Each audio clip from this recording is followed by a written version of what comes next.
నమస్తే, welcome to HTV. నేను విద్య. Mpox అని పిలువబడే మంకీ ఫ్యాక్స్ 2020లో వచ్చిన కరోనా మహమ్మారి వల్ల చాలామంది లక్షల మంది ప్రాణాలు కోల్పోయారు. తర్వాత వారి జీవితాల్లో చాలా మార్పులు చోటు చేసుకున్నాయి. ఎంత జాగ్రత్తగా ఉన్నా సరే ప్రతి సంవత్సరం ఏదో ఒక వైరస్ వస్తూనే ఉంది. అయితే కరోనా మహమ్మారి తర్వాత ఇప్పుడు ఎంపాక్స్ అనే మహమ్మారి దాదాపు 18 దేశాలకు విస్తరించింది. ఈ మహమ్మారి ఎలా వస్తుంది, దీని చికిత్స నివారణ ఏంటి, ఈ విషయాలు తెలుసుకోవడానికి మనకు డాక్టర్ గుండ్లూరు సురేందర్ బాబు అందుబాటులో ఉన్నారు. వారిని అడిగి మరిన్ని విషయాలు తెలుసుకుందాం. నమస్తే డాక్టర్. నమస్తే. Welcome to HTV. డాక్టర్ చెప్పండి, ఈ ఎంపాక్స్ అనేది అసలు ఎక్కడ కనుగొన్నారు, దీని లక్షణాలు ఏంటి, ఎన్ని రకాలు? ఈ ఎంపాక్స్ అనేది యూజువల్గా ఆఫ్రికన్ కంట్రీస్లో ఉండే వైరస్. యూజువల్గా మంకీ పాక్స్ అని ఎందుకన్నారంటే యూజువల్ 1958లో అలా మంకీస్లో ఉండింది వైరస్. సో మంకీస్ ద్వారా వస్తుందేమో అన్నట్టు మంకీ పాక్స్ అని పేరు పెట్టారు. కానీ ఆఫ్రికన్ కంట్రీస్లో 1970లో హ్యూమన్స్లో ఫస్ట్ ఐడెంటిఫై చేశారు అన్నట్టు ఇది. తర్వాత మనకు తెలిసింది ఏంటంటే monkeys main source of reservoir కాదు దీనికి. యూజువల్గా మన ఎలుకలు, చెట్టెలుకలు, ఉడతలు ఇట్లాంటివి అనిమల్స్, జూనోటిక్ డిసీజ్ అంటాం, అనిమల్స్ నుంచి మనిషికి వ్యాప్తి చెందే వ్యాధి ఇది. సో మంకీస్ అనేది మెయిన్ సోర్స్ ఆఫ్ రిజర్వాయర్ కాదు కాబట్టి దాన్ని మంకీ పాక్స్ అనొద్దు మనము. అది ఇన్సల్టింగ్ గా కూడా ఉంటుంది ఆఫ్రికన్ కంట్రీస్ అని చెప్పి ఎంపాక్స్ అని పేరు చేంజ్ చేసుకోవడం జరిగింది. ఇది జంతువుల నుంచి మనిషికి స్ప్రెడ్ అవుతుంది, జూనోటిక్ డిసీజ్. అది యూజువల్ గా ఎలా స్ప్రెడ్ అవుతుంది అంటే, ఒకటి ఏదైనా ఫీకోవరల్ రూట్ అంటాం, అంటే ఆ జంతువుల్ని తిన్నప్పుడు, తర్వాత వ్యాధి వచ్చిన వాళ్ళ నుంచి స్కిన్ టు స్కిన్ కాంటాక్ట్, ఒకరి నుంచి ఒకరు టచ్ చేసినప్పుడు, ఇంకోటి ఏరోజోల్ ద్వారా, ఇంకొకటి బాడీ సెక్రీషన్స్ అన్నప్పుడు ఆటోమేటిక్ గా సెక్సువల్లీ ట్రాన్స్మిటెడ్ రూట్ కూడా వస్తుంది ఇందులో. సో ఇలా స్కిన్ లీజన్స్ మనం టచ్ చేయడం ద్వారా, లేదంటే ఏరోజోల్స్ ద్వారా, body fluids exchange, sexual transmission ద్వారా కూడా ఈ వ్యాధి ఒకరి నుంచి ఒకరికి స్ప్రెడ్ అవుతుంది. అంటే ఈ వ్యాధి సోకిన ఎన్ని రోజులకి మనం కనిపెట్టగలం ఈ లక్షణాలు? ఇప్పుడు వ్యాధి సోకిన వ్యక్తితో మనకి కాంటాక్ట్ అయిన తర్వాత 5 నుంచి 21 రోజులు ఇంక్యుబేషన్ పీరియడ్ అంటారు. 5 రోజుల నుంచి 21 రోజుల లోపల మనకి వ్యాధి లక్షణాలు వచ్చే అవకాశం ఉంటుంది. 1-2 డేస్లో కూడా వస్తుంది, చాలా అరుదుగా. కానీ యూజువల్గా ఇంక్యుబేషన్ పీరియడ్ 5 నుంచి 21 రోజులు. అంటే ఇది నిజంగా కరోనా కన్నా ప్రమాదకరమైందని మనం అనుకోవచ్చా? మన దేశానికి ఏదైనా ముప్పు ఉందా ఈ వైరస్ వల్ల? ప్రమాదకరం అంటే యూజువల్గా ఇందులో 2 రకాల వైరస్లు ఉన్నాయి. ఒకటి క్లాడ్ 1, క్లాడ్ 2. 2లో కూడా ఏబి అనేవి ఉన్నాయి. క్లాడ్ 1 అనేది క్లాడ్ 2 కంటే కొంతవరకు ప్రమాదకరము. కానీ మనం ఒకటే గుర్తుపెట్టుకోవాలి, ఎనీ వైరస్, ఇప్పుడు కరోనా కూడా కాదు కానీ కరోనాలో కూడా కానివ్వండి, ఎవరికి ప్రమాదకరమైందంటే వ్యాధి నిరోధక శక్తి తక్కువ ఉన్న వాళ్ళకి, ఎక్స్ట్రీమ్స్ ఆఫ్ ఏజ్, చిన్న పిల్లలకి, బాగా ముసలి వాళ్ళకి, ప్రెగ్నెంట్ వాళ్ళకి, క్యాన్సర్ ట్రీట్మెంట్ తీసుకున్న వాళ్ళకి, హెచ్ఐవి పేషెంట్స్కి, షుగర్, అన్కంట్రోల్డ్ డయాబెటీస్ ఉన్న వాళ్ళకి, అంటే వ్యాధి నిరోధక శక్తి తక్కువగా ఉన్న వాళ్ళు ఎవరికైనా కానీ ఏ వైరస్ అన్నా వస్తుంది, అది ప్రాణాంతకంగా మారే అవకాశం ఉంటుంది. కానీ వ్యాధి నిరోధక శక్తి ఉన్న వాళ్ళు యూజువల్గా 90% 2 వీక్స్లో ఈ వ్యాధి పోతుంది, నార్మల్ అయిపోతాం 2 వీక్స్లో. కానీ వ్యాధి నిరోధక శక్తి ఉన్న వాళ్ళకి కాంప్లికేషన్స్ వస్తాయి. ఎందుకంటే దీనిలో స్కిన్ లీజన్స్ చేతుల మీద, నోట్లోన, జెంటల్ ఆర్గాన్స్లోన స్కిన్ లీజన్స్ యూజువల్గా ఒక దద్దుర్లాగా, చిన్న ఒక ర్యాష్ లాగా స్టార్ట్ అయ్యి ఫస్ట్, తర్వాత దద్దుర్లాగా మారి, తర్వాత నీటి బుడగలాగా మారి, ఆ నీటి బుడగ అనేది చీమ్ పట్టిన తర్వాత క్రస్టింగ్ అయిపోతుంది. అంటే ఏదైనా మనం దేంతో కోసినట్టు అలా అయిపోతుంది. దాని ద్వారా వేరే బ్యాక్టీరియా కానీ ఎంటర్ అయ్యి శరీరంలో కాంప్లికేషన్స్ వచ్చి అది ప్రాణాంతకం అవుతుంది. కానీ యాజ్ సచ్గా ఈ వైరస్ అనేది ప్రాణాంతకం కాదు. ఈ వైరస్ వల్ల సెకండరీ బ్యాక్టీరియల్ ఇన్ఫెక్షన్స్ రావడం వల్ల ప్రాణాంతకంగా మారుతుంది వ్యాధి నిరోధక శక్తి తక్కువగా ఉన్న వాళ్ళకి. అదర్వైజ్ ఇమ్యూనిటీ బాగున్న వాళ్ళకి 2 వారాల్లో ఈ వైరస్ దానికదే పోతుంది. అంటే మనం ఎన్ని జాగ్రత్తలు తీసుకున్నా కూడా ప్రతి సంవత్సరం ఏదో ఒక వైరస్ వస్తూనే ఉంది. దీనికి ఇమ్యూనిటీ లోపమే కారణమని మనం అనుకోవచ్చు. అంటే వ్యాధి మనకి ఎందుకు వస్తుంది అంటే, ఫస్ట్ ఇది జూనోటిక్ డిసీజ్ యూజువల్గా ఎందుకు వస్తాయంటే అండి, ఇప్పుడు మనం ఎకోసిస్టాన్ని ఆల్టర్ చేసినాం. ఇప్పుడు ఆఫ్రికన్ కంట్రీస్లో నుంచి ఇది ఎలా వచ్చింది, ఇప్పుడు పాకిస్తాన్లో ఉంటుంది, ఇండియాలో కేరళలో రిపోర్ట్ అవుతుందని చెప్తున్నారు, ఫిలిప్పైన్స్లో ఉంది, చాలా దేశాలు, యుఎస్లో ఉంది, అన్ని దేశాలకి ఎలా స్ప్రెడ్ అవుతుంది, అక్కడ ఉన్న ఎకోసిస్టాన్ని మనం ఆల్టర్ చేయడం ద్వారా. అంటే అడవుల్లో ఏవైతే ఎకోసిస్టమ్ ఉంటుందో, మన వాతావరణం ఏదైనా ఉంటుందో దాన్ని మనిషి ఆల్టర్ చేస్తున్నాడు. అంటే మనకు అర్థమయ్యే భాషలో చెప్పాలంటే వాతావరణాన్ని మనం కలుషితం చేస్తున్నాం. దానివలన జంతువుల్లో ఉండే డిసీజ్ అని కూడా మనిషికి వచ్చి, ఒకప్పుడు జంతువులకు మాత్రమే పరిమితమైన వైరస్లు ఇప్పుడు అక్కడున్న జంతు సమూహాన్ని మొత్తం మనం నాశనం చేయడం ద్వారా అవి మనిషిలో మనిషికి వచ్చి మనిషిలో పెరగడానికి ప్రయత్నం చేస్తున్నాయి వైరస్లు. జూనోటిక్ డిసీజెస్ అన్ని కూడా అంతే. మనం అక్కడున్న ఎకో సిస్టాన్ని పూర్తిగా నాశనం చేసాం కాబట్టి అది మనకు వస్తున్నాయి.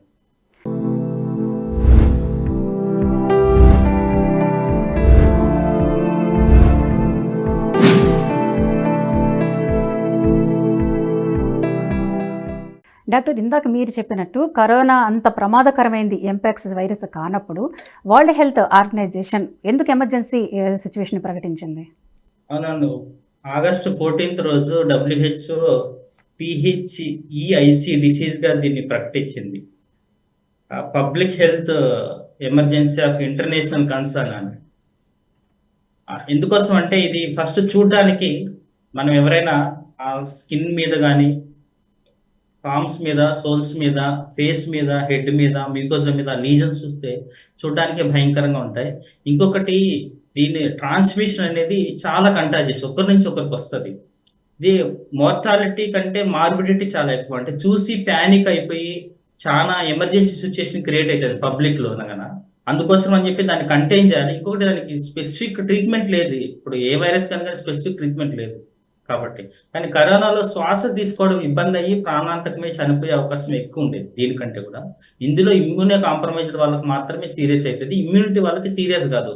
కానీ కన్సర్న్ అది అంటే ఫేస్ అంతా కూడా, తలంతా కూడా, మొహం అంతా కూడా, చేతుల మీద కాళ్ళ మీద దద్దుర్లు వచ్చేసి, చీమ్ బట్టి, ఒక ఆల్సర్ పుండులాగా ఏర్పడితే ఎవరికైనా భయంకరంగా అనిపిస్తుంది. అందుకోసం ఇది ఖచ్చితంగా పబ్లిక్లో ఒక ప్యానిక్ సిచ్యుయేషన్ క్రియేట్ అవుతుంది. కొన్నిసార్లు ఎలా అంటే బయోటెర్రరిజం వైరస్లో ఇది కూడా ఒకటి. అంటే ఒక దేశం మీద దాడి చేయడం కోసం ఇలాంటి వైరస్లు కూడా వదిలిపెడుతుంటారు అక్కడ భయంకరమైన వాతావరణం సృష్టించడం కోసం అని చెప్పి. దాన్ని మనం కంటైన్ చేయాలి. అందరూ కూడా ఎయిర్పోర్ట్స్లోన, ట్రాన్స్పోర్ట్ విషయంలోన, అన్నిట్లోనే జాగ్రత్తలు తీసుకోవాలనే ఉద్దేశంతో WHO ఎమర్జెన్సీ ప్రకటించింది. అంటే మనం ఇంట్లో ఉన్నప్పుడే ప్రాథమికంగా ఇది కనుక వైరస్ లక్షణాలు మనకు కనిపిస్తే మనం ఇంట్లోనే దీని నివారణ చర్యలు తీసుకోవచ్చా? ఇంట్లోనే నివారణ చర్యలు తీసుకోవచ్చు. దీనికి సపోర్టివ్ ట్రీట్మెంట్ కాబట్టి మనం 10 నుంచి 14 రోజుల పాటు ఇంట్లో రెస్ట్ తీసుకొని, ఇప్పుడు ఎనీ వైరస్లో ఏమేమి వ్యాధి లక్షణాలు ఉంటాయి? జ్వరం ఉంటుంది, తలనొప్పి ఉంటుంది, బాడీ పెయిన్స్ ఉంటాయి, గొంతు నొప్పి ఉంటుంది, నీరసం ఉంటుంది, అలసట ఉంటుంది. ఇందులో ఎక్స్ట్రాగా చర్మం మీద, పామ్స్, సోల్స్ మీద, ఫేస్ మీద, జెనిటల్ ఆర్గన్స్లో కూడా పుండ్లు ఏర్పడితే లింఫ్ నోడ్స్ అంటాం, లింఫ్ నోడ్స్ వాపు ఉంటుంది. సో ఈ వీటికి జ్వరానికి సంబంధించినవి, నొప్పికి సంబంధించినవి అలా మెడిసిన్స్ వాడుకుంటా ఇంట్లో ట్రీట్మెంట్ చేసుకోవచ్చు. అందరూ ఖచ్చితంగా హాస్పిటల్కి వెళ్ళి ట్రీట్మెంట్ చేసుకోవాల్సిన అవసరం లేదు. కాకపోతే కాంప్లికేషన్స్ వచ్చినప్పుడు మాత్రం ఖచ్చితంగా హాస్పిటల్కి వెళ్ళాల్సి ఉంటుంది, దానికి తగిన ట్రీట్మెంట్ తీసుకోవాల్సి ఉంటుంది. ఇందాక మీరు అన్నట్టు ఇప్పుడు ఐకి ఇన్ఫెక్షన్ వచ్చింది అనుకోండి, అది చాలా ప్రమాదకరం, చూపు కోల్పోయే ప్రమాదం ఉంటుంది.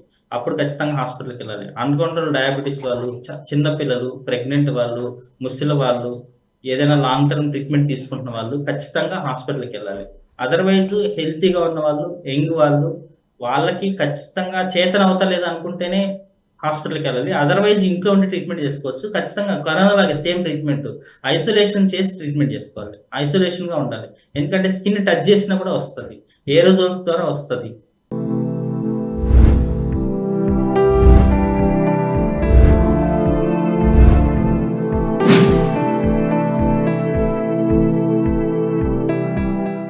మరిన్ని విషయాలు తెలుసుకోవడానికి డాక్టర్ శ్రీప్రియ గారు MBBS ఉన్నారు. వారి ద్వారా మరిన్ని విషయాలు తెలుసుకుందాం.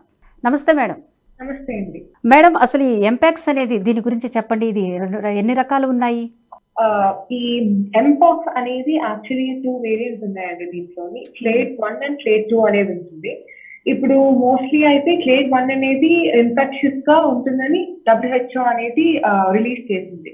సో దీనివల్ల ఏంటంటే ఎక్కువ ఇన్ఫెక్షన్స్ వచ్చే ఛాన్సెస్ ఎక్కువ ఉన్నాయి. ప్లస్ దీనివల్ల ఎక్కువ స్ప్రెడ్, దీనివల్ల అంటే మాసివ్ మెంబర్స్ ఆఫ్ పీపుల్ కి ఇన్ఫెక్షన్ అనేది ప్రోన్ అయ్యే ఛాన్సెస్ ఎక్కువ ఉంటాయండి. సో దీనివల్ల మనం చాలా జాగ్రత్తగా ఉండాలి. అంటే కొంతమంది డాక్టర్లు చెప్తుంది ఏంటంటే మసూచి టీకాలు ఎవరైతే వేసుకున్నారో వారికి ఈ వైరస్కి అవకాశం లేదు అంటున్నారు. ఎంతవరకు వాస్తవం ఉంది? అప్పట్లో అంటే ఇప్పుడు ఎందుకు ఈ న్యూస్ వస్తుంది అని అంటే ఈ స్మాల్ పాక్స్, చికెన్ పాక్స్ లా కానీ ఈ ఎంపాక్స్ అనేది అన్ని ఒకటే ఫ్యామిలీ. అంటే ఇప్పుడు ఆర్థోపాక్స్ వైరస్ అనేది ఈ జీనస్ అనేది సంబంధించిందండి. అంటే ఒక ఫ్యామిలీ పాక్స్ విరిగే ఫ్యామిలీ అనేది ఇవన్నిటికీ ఒకటే ఫ్యామిలీకి వస్తుంది. సో దీనివల్ల ఏంటంటే దానికి సిమిలర్ కాంప్లెక్సెస్ ఉంటాయి.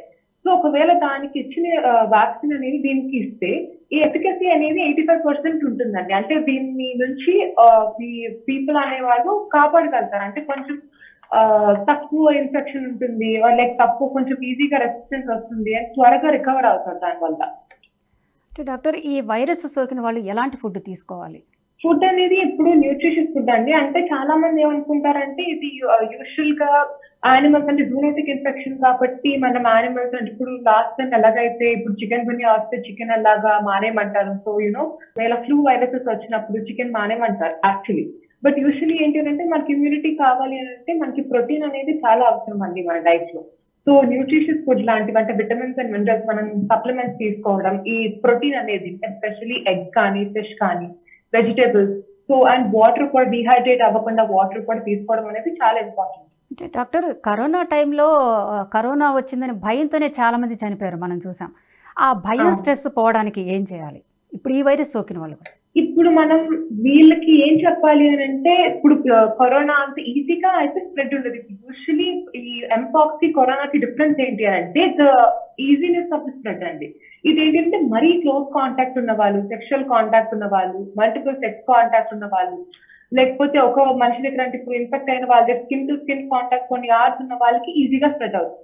సో ఇది స్ప్రెడ్ అయిన తర్వాత కూడా మనకి ఏంటి అని అంటే బాడీలో ఈ ర్యాషెస్ అనేవి రావడం వల్ల కొన్ని రోజులు అంటే 2 to 4 weeks వరకే మనకు అది బాడీలో ఉంటుంది. దాని తర్వాత అది క్రఫ్ కింద ఫామ్ అయ్యి అది పీల్ ఆఫ్ అయిపోయి మనం ఇన్ఫెక్షన్ నుంచి కాపాడుకుంటాం మనం నుంచి. దానివల్ల ఏంటంటే సివియర్ ప్రాబ్లమ్స్ ఉండవు. ఒకవేళ మన ఇమ్యూనిటీ కనుక సరిగ్గా ఉంటే ఇప్పుడు డాక్టర్ గారు చెప్పినట్టు ఇది ఏంటి అంటే ఇమ్యూన్ కాంప్రమైజ్ పీపుల్ లోని ప్రెగ్నెన్సీ ఉన్న వాళ్ళకి, మరీ చిన్న పిల్లలకి, లేకపోతే అబౌట్ 60 years ఉన్న వాళ్ళకి ఎక్కువగా రిస్క్ ఫ్యాక్టర్స్ అనేవి ఎక్కువ ఉంటాయి.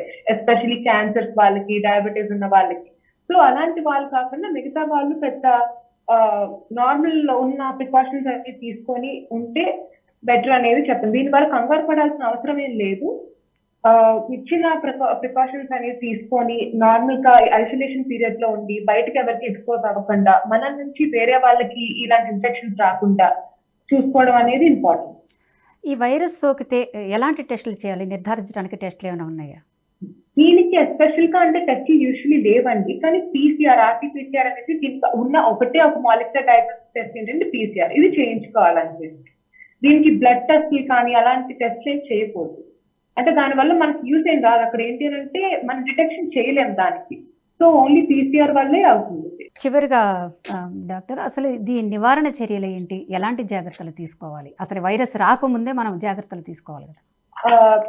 ఈ ఉన్న ప్రతి వైరస్ కి, ప్రతి ఇన్ఫెక్షన్ కి ఏదైనా ఇప్పుడు పాండమిక్ కానీ ఎండమిక్ కానీ దేనికన్నా మనకు ఒక ఇన్ఫెక్షన్ వస్తుంది అని అంటే అది మన నుంచే స్టార్ట్ అవుతుందండి. మనకు ఒక ఇన్ఫెక్షన్ వచ్చింది అని మనకు తెలిసినప్పుడు మనం వేరే అంటే ఎక్కువ మంది ఉన్న జనాల ప్లేస్లోకి వెళ్ళకూడదు. ఎందుకంటే మన కోసం ఎంత మనం ఆలోచిస్తాం, పక్కన వాళ్ళ కోసం కూడా అంతే ఆలోచించాం.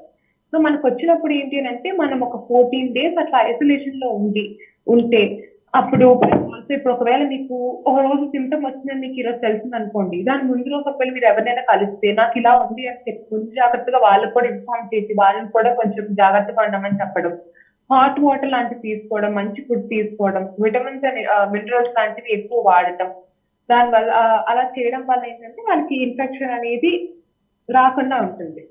ఒక్క విషయము అంటే ఇప్పుడు ఛానల్స్ అన్ని కూడా ఇదేంటంటే ఇప్పుడు కరోనా అప్పుడు కూడా మీరు చూస్తుంటారు, బాగా భయపెట్టించేస్తున్నారు. అవును. ఇప్పుడు మనిషి పుట్టినప్పటి నుంచి చాలా సంవత్సరాలు ఇలా అంటే కొన్ని లక్షల సంవత్సరాల నుంచి కొన్ని లక్షల వైరస్లు ఫేస్ చేసుకుంటా ఈ స్టేజ్కి వచ్చినాం మనం. ఒకటేంటంటే మన వైరస్ లేని ప్రపంచంలో బతకాలి అనేది సాధ్యం కాదు.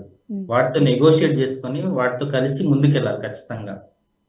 అంటే సర్వైవల్ ఆఫ్ ద ఫిట్టెస్ట్, మన ఇమ్యూన్ సిస్టమ్ని పెంచుకొని జాగ్రత్తలు తీసుకొని ముందుకెళ్ళాలి.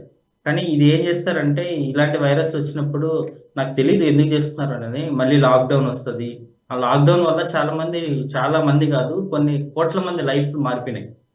దాన్ని మళ్ళీ అలాంటి ఒక ఫియర్ సైకోసిస్ క్రియేట్ చేసి భయపట్టించే ప్రయత్నం చేస్తున్నారు. అది మంచి విషయం కాదు. ఇప్పుడు వైరస్ వస్తుంది, దానికి జాగ్రత్త ఏంటంటే ఇప్పుడు కోవిడ్ తర్వాత చాలా మందికి ఇమ్యూన్ సిస్టమ్ మీద, న్యూట్రిషన్ మీద, మేడం చెప్పినట్టు న్యూట్రిషన్ ఫుడ్ మీద అవగాహన పెరిగింది.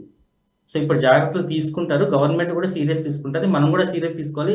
జాగ్రత్తలు తీసుకోమని చెప్పడం వేరు, భయపెట్టించి అంటే వాళ్ళు అసలు డ్యూటీలకు పోనీకుండా మళ్ళీ కోవిడ్ వస్తుందేమో అనే దాంతో ఆ ఫియర్ సైకోసిస్ వల్ల చాలా మంది mental trauma, psychological problems face చేస్తారు. అది కరెక్ట్ విషయం కాదనిపిస్తుంది. అంటే డాక్టర్ అసలు ఈ వైరస్ సోకిన వెంటనే అందరు చెప్పేది ఏంటంటే ఐసోలేషన్ చేయాలి ఖచ్చితంగా. అంటే కోవిడ్ లాగే ఇప్పుడు కోవిడ్లో ఏ జాగ్రత్తలు తీసుకున్నాం అట్లా ఐసోలేషన్ చేయాలి. అంటే వెంటనే గవర్నమెంట్ హాస్పిటల్కి వెళ్ళండి, ప్రైవేట్ హాస్పిటల్స్కి వద్దంటున్నారు.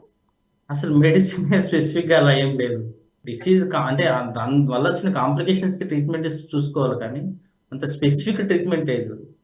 అదే మేడం చెప్పినట్టు, డాక్టర్ శ్రీప్రియ గారు చెప్పినట్టు టెస్టింగ్ కూడా బాడీ అంటే బ్లడ్ టెస్ట్లు అట్లా చేయకూడదు. ఆ స్కిన్ లీజన్ నుంచి DNA PCR టెస్ట్ చేసుకుంటారు కన్ఫర్మేషన్ కోసం. Thank you so much doctor. విన్నారు కదండి, ఈ వైరస్ సోకిన వాళ్ళు ఎలాంటి చికిత్స తీసుకోవాలో, ఎలాంటి జాగ్రత్తలు తీసుకోవాలో, ముఖ్యంగా గర్భిణీ స్త్రీలు, పిల్లలు చాలా జాగ్రత్తగా ఉండాలి. అలాగే ప్రతి ఒక్కరూ వ్యక్తిగత శుభ్రత పాటించాలి, మాస్కులు పెట్టుకొని శానిటైజ్ చేసుకోవాలి. మన ఆరోగ్యాన్ని మనమే జాగ్రత్తగా కాపాడుకుందాం. ఇది ఈనాటి స్పెషల్ ప్రోగ్రామ్. మరో ప్రోగ్రాంలో మళ్ళీ కలుద్దాం. చూస్తూ ఉండండి NHTV.